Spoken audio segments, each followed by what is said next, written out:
Welcome back, everybody, to For the Sake of the Parlay. Today is May 3rd, 2026, and what we're going to do today is review yesterday's Parlay of the Day with our alternate line suggestions and also give you today's Parlay of the Day with the alternate line suggestions, alright? So let's get right into it. First of all, I want to give a shout out to our new subscribers, King Money, Chris Bill, and William Grady. We do appreciate you. Thank you for subscribing. And we are going to keep giving you this daily content, so make sure you turn on those notifications. And yes, thank you again. Now let me tell you why you should subscribe. King Money, Chris Brill, and William Grady did because they know we are professional parlay creators here. We are creating parlays, and that is what we do full time. We're giving you parlays consisting of all types of bets, including player props, totals, and spreads across all major sports. Next, this is a collaborative channel consisting of two people. We are lucky to have two PPCs on this channel in the architect and the voice. Obviously, I'm the voice, but the architect is really the one doing a lot of the planning, designing, and managing throughout the parlay making process. Without the architect, there would be no channel or none of these parlays. And lastly, and most importantly, we are giving you free daily content with picks and receipts. This is our 27th day in a row of posting parlays with reviews. We are showing you our actual betting slips and the results. We're going to keep posting and showing you the results because we don't get tired like Kevin Gates, and we ain't never scared like Bone Crusher. We ain't new to this, we true to this, y'all. And y'all know y'all doing the same damn thing every day just like us, so just do me a favor and smash that like and subscribe button and do it for the sake of the parlay.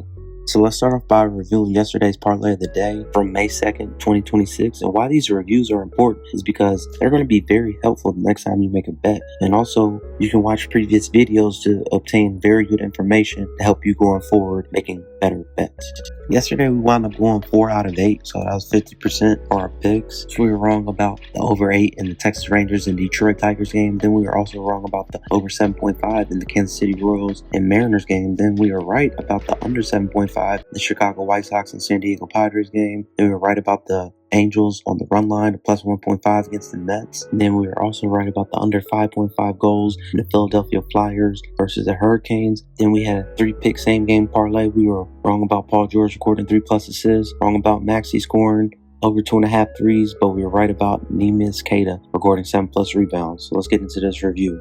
The first bet we were wrong about was this over 8 in this Detroit Tigers versus Texas Rangers game. And this was very disappointing because this game was 5-1 at the end of 4 innings. As you can see here, the Detroit Tigers scored 5 runs in the first 2 innings, and then the Rangers scored in the 4th inning. However, there were no more runs scored, alright? And now, as you can see here, too, Montero of the Tigers had an excellent game, pitching 6.2 innings, giving up 5 hits, only 1 earned run, 2 strikeouts, and 2 walks. While Rocker got rocked, as I predicted. He only pitched 2 innings, gave up 6 hits, 5 earned runs, and 2 strikeouts. But the difference here was the bullpen. You see, the Tigers, they only used 2 pitchers for the whole game. The Rangers actually used 4 pitchers, but their bullpen was good as well. They didn't give up any runs. So our bet started off really good, seeing that 5-1 early in the game, but no more runs were scored. That's why our bet went red. Next, we were wrong about the over 7.5 in the Kansas City Royals and Seattle Mariners game. And this game was exactly what you would call a pitcher's duel. Okay, Seth Lugo and Hancock of the Mariners pitched 2 excellent games. This was a very low-scoring game. It wound up going to extra innings, but the real story here is my man Hancock, who had 14 strikeouts. All right, that is elite. That is elite level strikeouts. That's an excellent game, but it's messed up because he had the lead going into the 9th inning, and then the Kansas City Royals tied it up, and then the bullpen gave up the run. So he had 14 strikeouts, pitched 7 innings of excellent baseball, and his bullpen ruined it for him. And as you can see here, he don't even get the win for this game. But this is for the note, hey, Hancock is really good. Seth Lugo is pretty good as well. But yeah, this was an amazing performance by Hancock. Next, we were right about the under 7.5 runs in the Chicago White Sox and San Diego Padres game. And I knew this was going to be a pitcher's duel because Padres Park is one of the best pitcher parks in the MLB. Also, Burke of the White Sox, he pitched an excellent game, pitching 6 innings, only giving up 4 hits, 0 earned runs with 8 strikeouts and 1 walk. And King of the Padres, he had an okay game, but he pitched very well and long. He pitched 6 innings, giving up 7 hits, 4 earned runs, and 5 strikeouts. So the starting pitching was pretty good for both teams. That's why this game went under. But the real story here is that the White Sox are on a 5-game winning streak. Okay, the White Sox have been traditionally terrible, but they're actually playing well lately, all right? And some people may not notice that, but we notice that here on the channel, so there might be some value in some of the run lines and money lines with the White Sox going forward. Next, we were right on the Angels winning on the run line. So the Angels wound up winning this game outright 4-3. All right, there's not much to it. It was a tie game going into the 9th inning. That's why I went into extra innings. And that's why these run line bets are good, because you either want a close game or you want to win outright. And the Angels won outright for us, and they went green. Next, we were right about the under 5.5 in the Philadelphia Flyers and Carolina Hurricanes hockey game. And the Hurricanes wound up winning 3-0. All right, and the reason why this was a good bet was, as you can see here, there are no goals scored in the third period, and this really fits both teams' playing style. This is really going to be the opposite of that Anaheim Ducks and Edmonton Oilers series. This is going to be a low-scoring series with not a lot of goal scoring, okay?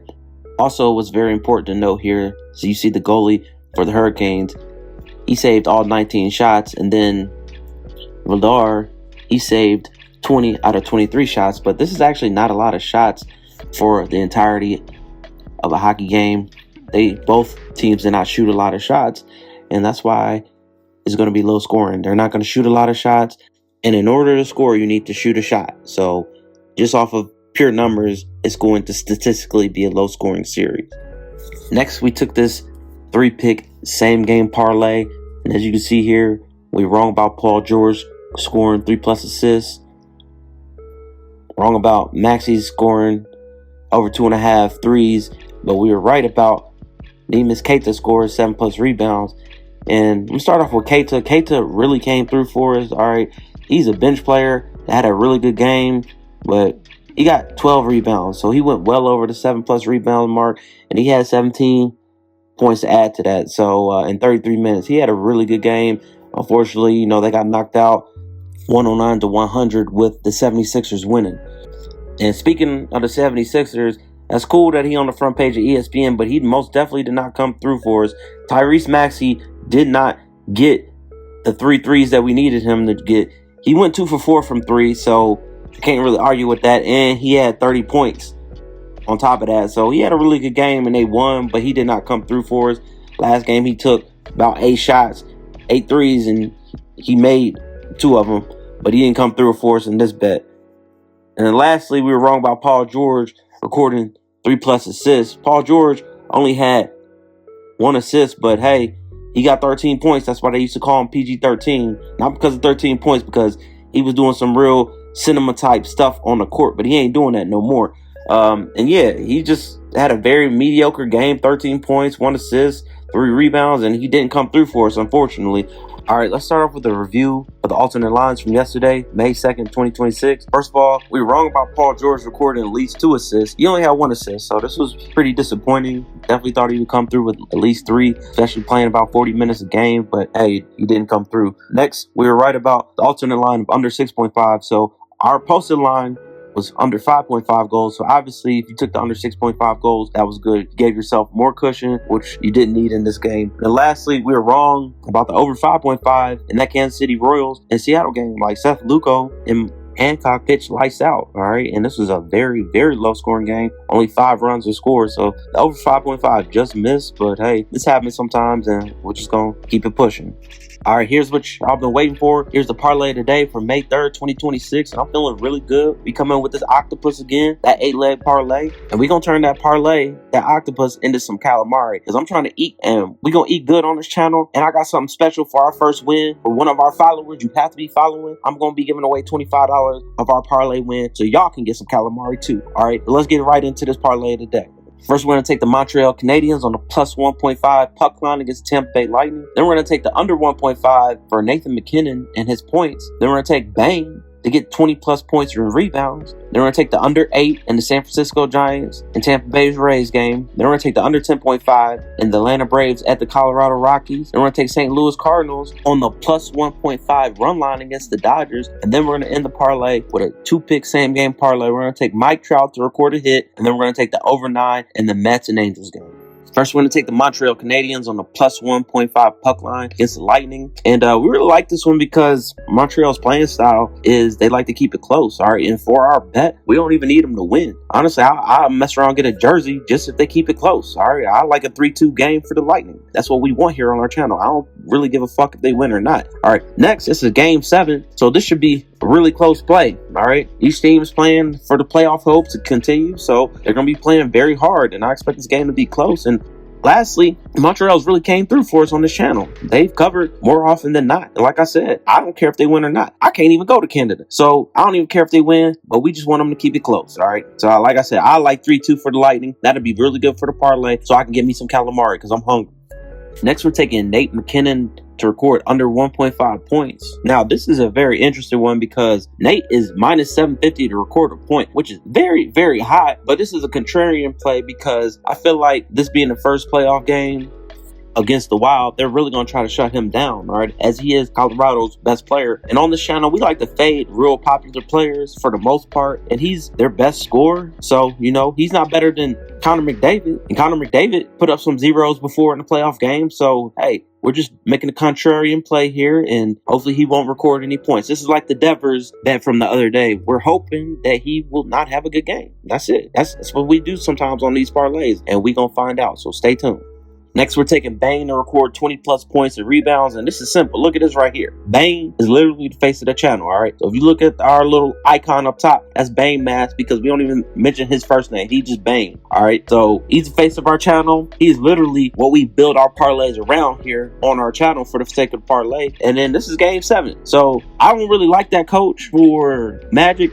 But Bane should get a lot of playing time. His rotations are really messed up. And then he have too many people doing ISOs. But hopefully he'll just get Bane the ball. You know what I'm saying? For the sake of our parlay, I don't care about none of that. As long as Bane can get like 15 and 5. You know what I mean? That's a low game for Bane. But Bane will come through. So mark my words. Bane's going to come through. He's our parlay building block. That's why he's on the face of our channel. Next, we're going to take the under 8 runs in the Tampa Bay Rays versus San Francisco Giants. I like this because Steven Matz is on that list. Steven Matz is on that list with Bane. I'll take him. He's very good. He's not one of those name brand pitchers that they really be talking about on SportsCenter. Not that I even watch SportsCenter, but I like Steven Matz a lot. He's very good. He's very serviceable. Also, the Giants are on a 5-game losing streak. Their offense hasn't really been good. Obviously, during that losing streak, they're not scoring enough runs to win. So that means they're not scoring enough runs, period. All right. So that favors the under. Also, the Rays Park is a very big park. Their dimensions in the outfield are large. It's hard to hit home runs there. So it's a good pitcher's park. And all this combined makes the under 8 a very good bet here. Next, we're going to take the under 10.5 runs in the Atlanta at Colorado Rockies game. And I like this because Freeland for Colorado is a Colorado's ace, right? Now, more often than not, games at Coors Field will go over. But if there's any ever reason to bet an under at a Coors Field game, it's when their ace, which is their best pitcher, is pitching, right? And Strider for the Braves, he's coming off an injury, but he's actually really good. And people might not take that into account. And also, my man from the Action Network, Sean Zerillo, I'm telling him, all right, he got in on the under last night and he marked it at plus 100 to under 10.5. So I've been following him for years. He's really good. He does a lot of these baseball bets and projections. He really does this and he's been doing it for a long time. So I like to trail him. Him picking the under 10.5 makes you feel really good as well. All this combined makes it to be a very good bet and it'll go green for our parlay. Next, we're taking the Cardinals on the plus 1.5 run line. And we really like this bet because the Cardinals are on a 5-game winning streak, all right? And then on top of that, the Dodgers have been struggling and only scored 5 total runs in their last 3 games, all right? That's not a lot at all. And lastly, this is Dustin May's revenge game. He's a pitcher for the Cardinals. He used to be on the Dodgers and got traded because they found apparently some pitchers that were better than him. So I feel like he's going to have something to prove. And like I said, this is going to be a close game, I believe. And the Cardinals have won yesterday. They beat the Dodgers last night. So I don't even think that the Vegas is caught up on the Dodgers not performing as well. So really like the Cardinals at least keep it close. And they could win on the money line just like they did last night. And lastly, we're taking a 2-pick same game parlay. First, we're going to take Mike Trout to record over 0.5 hits. So just to record a hit. And then we're going to take the over 9 in the Angels-Mets game. All right, and I like the over 9 runs because weather's supposed to be good at Angels Park today. And Holmes and Chikanowicz of the Angels, they have a tendency to get blown up. And also, Angels Park is a great hitter's park, which leads us into our next bet. So check this out. He's driving this one out, trying to make it 29 toward the wall. It's gone. Mike Trout cracks his 10th home run of the year, and the Angels have tied it up here in the fourth. And, you know, when you think of Trout and launch angle, this is a 23-degree launch angle and under 100 miles per hour exit velocity, but it got out quickly on the line. Okay, why are we picking Mike Trout to get a hit? Because he's nice, all right? And that's all I'm going to say. If y'all know who Mike Trout is, like, y'all probably shouldn't even be on this channel. Like, I hate to pick, you know, the popular player to get a hit or something, but hey, we in a slump, and I'm trying to get this video done with, and yeah, Mike Trout is nice, all right? So both of these bets are correlated. If there's going to be an over, it's probably going to be because of people like Mike Trout hitting a home run or hitting a home run with people on base or getting an extra base hit and not, you know what I'm saying? He's just going to have a good game. So that's going to end our parlay today. And let's get into the alternate line suggestions for today, May 3rd, 2026. All right, first we're going to recommend the under 9.5 in the San Francisco at Tampa Bay game. The posted line is under 8, so just want to give yourself a little bit more cushion. I do believe this will be a low-scoring game, especially being played at Tampa Bay's Rays Park. So the under 9.5 is a better bet. Then we're going to recommend taking the St. Louis Cardinals at the plus 2.5 run line against the Dodgers. They just won yesterday. They're at home. We took them on the plus 1.5 run line, so giving them the extra run is going to be a very good bet. Also, this is a closeout game for the Montreal Canadiens at the Tampa Bay Lightning. We took them on the plus 1.5 puck line. Giving them an extra goal will be a good bet as well. All right, so we're expecting it to be a close game. It could even go into overtime. So if it goes to overtime, our bet will win automatically. Just remember, with our alternate line suggestions for today, a better number equals more cushion. For example, the under 9.5 runs in the San Francisco and Tampa Bay Rays game is better than the under 8 runs. Also, when you get that better number, that usually means less odds. For example, the under 8 runs is minus 105 and the under 9.5 runs is minus 200. Thank you so much for watching the video. Good luck to everybody today. And just remember, winners never quit. You miss 100% of the shots you don't take, and one good parlay will make your day. All right. We'll be back tomorrow with another video and another parlay of the day. Good luck.